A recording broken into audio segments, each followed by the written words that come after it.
children get married, it deprives them of a life, deprives them of a future, deprives them of education, exposes them to poverty, exposes them to danger, to disease, to ignorance, and to hopelessness. You know, the marriage at such an early age, it really leaves no choice for the girl. She doesn't have any education. She has to drop out from the school. If she ever has gone to school, then she drops out.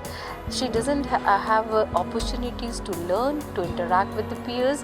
Her skills, negotiation skills are very poor. Her decision making skills is very poor. She doesn't have any participation in the family decisions or even decisions related to her own sexuality or choice of having family or not to have a family.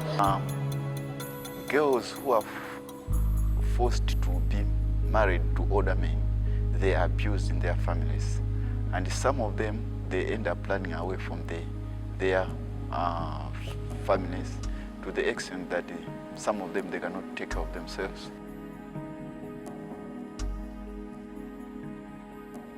The world has not been paying quite as much attention to the issue of these girls who are being forced into marriages. There's been a cloak and excuse or justification that these are cultural and religious practices and we should leave those alone.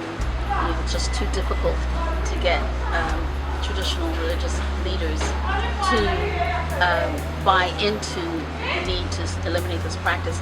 And so it has been left a little bit on the sidelines. The purpose really is to encourage the national human rights institutions who are participating to move to practical steps to take action on the issue of early and forced marriage.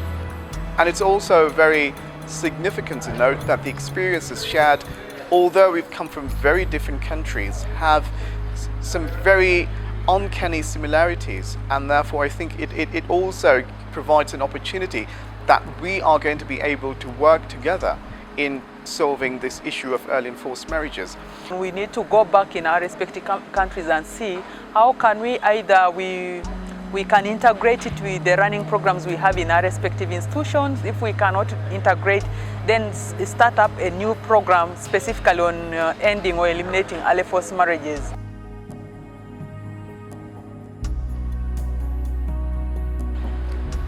I think it would be good to have a Kigali Declaration because whereas it may not be binding or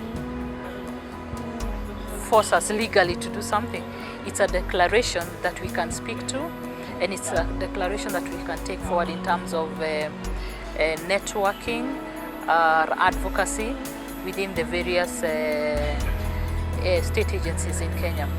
And for me, I have learned that declarations do work. I believe the Kigali Declaration will be a force to reckon with when it comes to trying to end this endemic problem of early and forced marriages.